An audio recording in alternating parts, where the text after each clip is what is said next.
नमस्कार दोस्तों, आज हम लोग मतीराम की काव्यगत विशेषताओं को देखेंगे।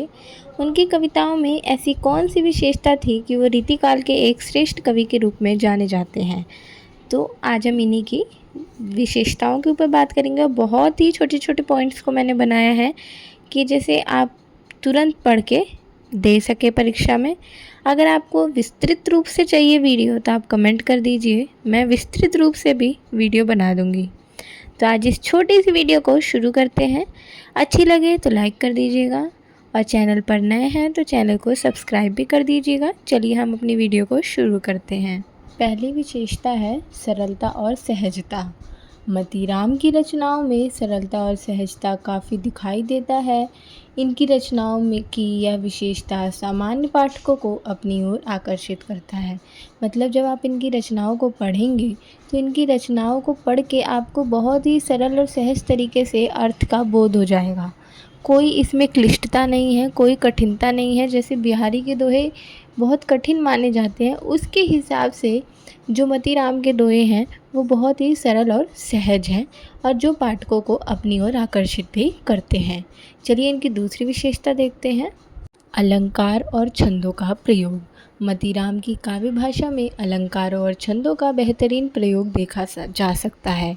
जैसा कि मैं आप लोगों को बता दूं कि मतीराम जो हैं वो अलंकार शास्त्री के रूप में देखे जाते हैं। उन्होंने इतने ज़्यादा अलंकारों का प्रयोग किया है, उसके भेद बताए हैं, उपभेद बताए हैं, उसके लक्षण बताए हैं और वो एकदम काव्य शास्त्रीय परंपरा को लेके चलते हैं। एकदम रीतिकालीन जो परंपरा थी, रीतिबद्ध साहित्य, उसको लेके चलते हैं और जो काव्य शास्त्रीय नियम हैं उसमें बंधे हुए दिखाई देते हैं।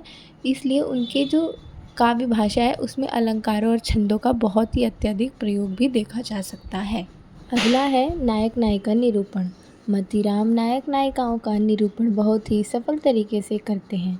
नायक नायिका निरूपण मतलब उनके काव्य में नायक नायिका भेद देखने को मिलता है। नायक हो या नायिका, दोनों के रूप, रंग, उनके शारीरिक ढंग का वर्णन इतने अच्छे से उन्होंने किया है जो बाकी रीतिकालीन कवियों के मुताबिक बहुत ही अच्छा और सफल दिखाई देता है। जो आप पढ़ेंगे तो ऐसा लगेगा कि कोई नायक या नायिका आपके समक्ष खड़ी है। एकदम चित्रात्मकता उसमें दिखाई देती है। इसलिए इनकी काव्य की ये विशेषता है कि उन्होंने नायक नायिका निरूपण किया है। अगला है सौंदर्य वर्णन। मतीराम सौंदर्य वर्णन में नवीनता का परिचय देते हैं।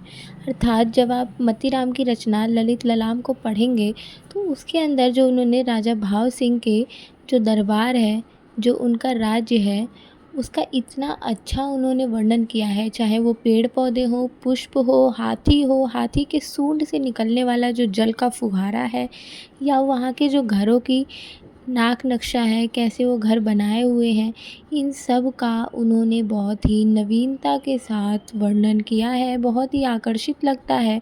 उनका प्रकृति वर्णन, उनका सौंदर्य वर्णन बहुत ही नवीन है। बाकी कवियों के मुताबिक बहुत ही हट के उन्होंने इस चीज़ को अपनी कविताओं में दर्शाया है।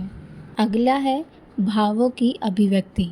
मतीराम सघन भावों की अभिव्यक्ति बहुत ही सरस रूप से करते हैं। मतलब आप जब मतीराम के काव्य को पढ़ेंगे तो उनके भावों की जो अभिव्यक्ति है वो बहुत ही सहज और सरलता के साथ हुई है। उसमें कोई कठिनाई नहीं है। जैसे बहुत बार होता है कि हम सोचते हैं कि हम जैसे बहुत दुखी हैं और हम सोचेंगे कि इसमें हम रचना कर दें, तो हम रचना करते करते अपने भावों को उसमें दिखा ही नहीं पाते हैं, अच्छे से दिखा ही नहीं पा रहे हैं उस रचना में कि हमारे अभी एग्जैक्ट मन में क्या चल रहा है, और रचना पढ़ रहे हैं तो उसमें हम नहीं अपनी अभिव्यक्ति कर पा रहे हैं। परंतु मतीराम अपने भावों की अभिव्यक्ति बहुत ही सरल और सहज ढंग से कर देते हैं। बहुत ही सुंदरता के साथ अपने भावों को अपनी कविताओं में उतार देते हैं। तो मैंने यहाँ पे बहुत ही छोटे छोटे पॉइंट्स के माध्यम से इनकी विशेषता को आपके सामने प्रस्तुत किया है। अगर आपको इसमें बहुत ही व्याख्यायित वीडियो चाहिए, बहुत ही अच्छे तरीके से डीपली इसकी व्याख्या हो और बहुत सारा कंटेंट चाहिए, तो आप लोग मेरे को कमेंट बॉक्स में ज़रूर बताइएगा। चलिए आज के लिए यही वीडियो को समाप्त करते हैं। मिलते हैं अगली नई वीडियो के साथ। अगर वीडियो अच्छी लगी हो तो लाइक कर दें, चैनल पर नहीं है तो सब्सक्राइब कर दें। मिलते हैं अगली वीडियो के साथ। आज के लिए धन्यवाद।